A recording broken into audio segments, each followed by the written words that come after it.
What's going on, folks? Nate here at Two Wheel Dyno Works, and I have behind me our brand new 2025 Z900 SE. It's only January here in 2025, and we have already picked up our third 2025 model motorcycle for tuning R&D here at the shop.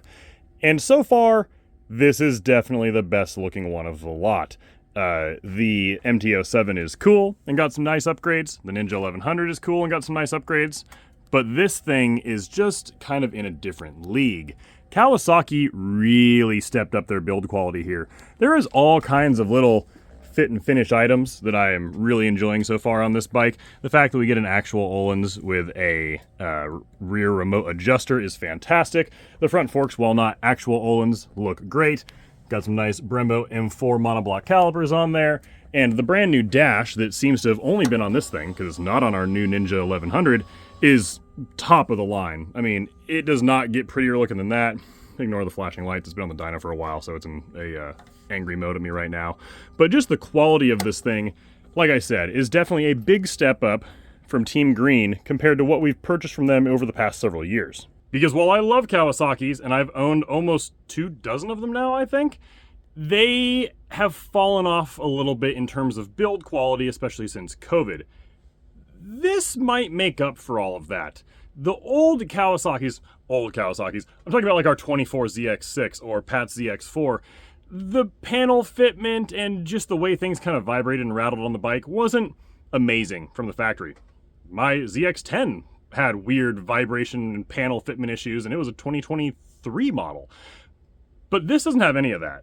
Everything fits perfectly. It looks fantastic. Even the little details, like the green frame matching perfectly the green wheels on there, are just cool little things that Kawasaki obviously put a lot of time and effort into when they were designing this bike, and it certainly shows. Just looking at this thing with all the equipment they come with now for the 2025 model, which includes a factory quick shifter and auto blipper, because these are now a throttle-by-wire bike, which is actually why we bought one in the first place, you would not expect that this is a barely $12,000 motorcycle. I mean, it is just an incredibly high-quality unit. Hell, we even get steel-braided lines on these things now, which is just awesome. Now, if I took the time to actually go over all the little things that changed or got upgraded from the prior generation bike to the new 2025 Plus models, we'd be here all day. And honestly, that's not what we're interested in here at Two Wheel Dyno Works. I'm interested in tuning. So let's see what this thing made on the dyno in bone stock configuration once we were done breaking it in here earlier this morning. Bone stock on our dyno with premium pump gas, it makes just under 115 horsepower and 68 pound-feet of torque to the tire. But you can see there above about 8,000 RPMs, there's a lot of nonsense going on here with the power curve, especially where it just completely shuts off the throttle-by-wire system right after about 10,000 RPMs. And as disappointing as that power curve may look to a lot of you, especially if you're familiar with the old Z900 platform, which I'll compare this to in just a second, that's pretty standard for Kawasaki these days. They are hamstrung by modern emissions compliance, so there is huge throttle-by-wire and ignition timing limitations in these things. And that's just the way it is in the land of Euro 5 and Euro 5 Plus emissions compliance. There's nothing the manufacturers can do about it.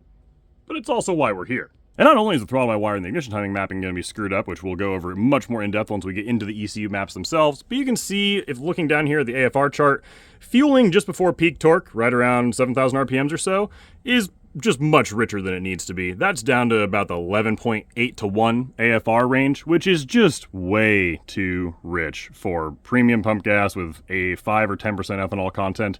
You just don't need to be there.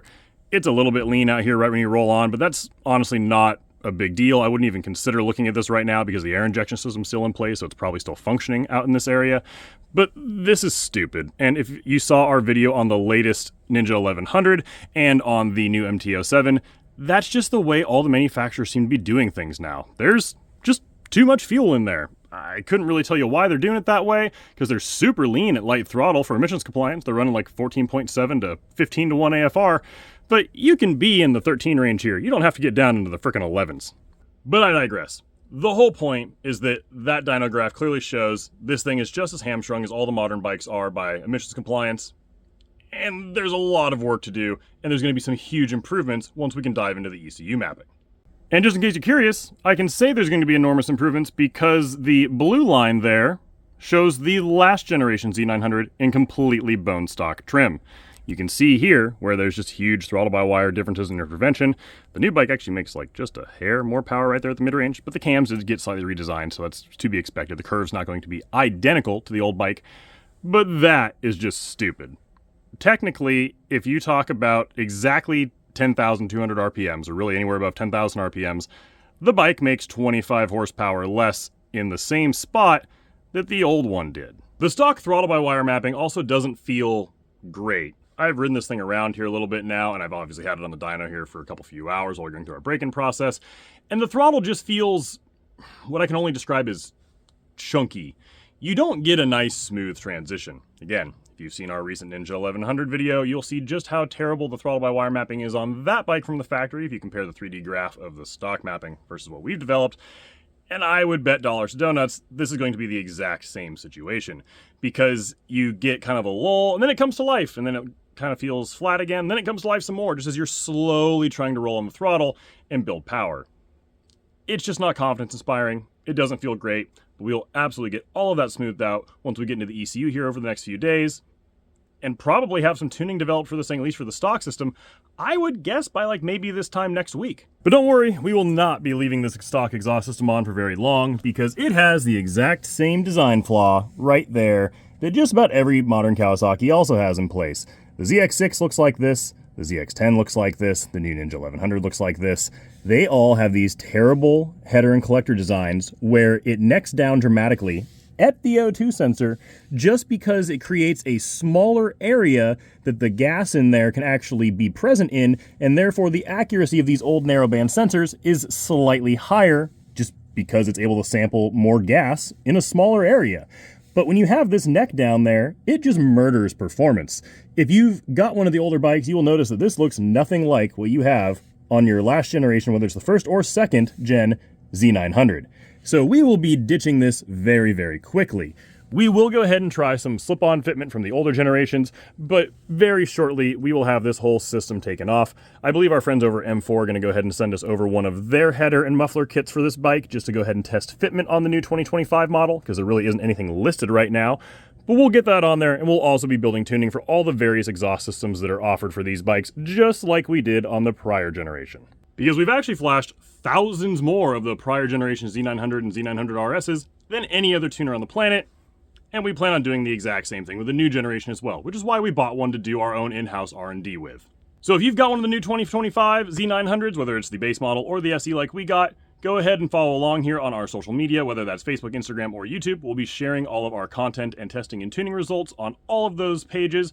And if you have any questions whatsoever about your new Z900 or getting it properly tuned and dialed in, do not hesitate to email us at support@tooldynoworks.com. I answer all the tech support questions myself every single day, and we are truly always happy to help.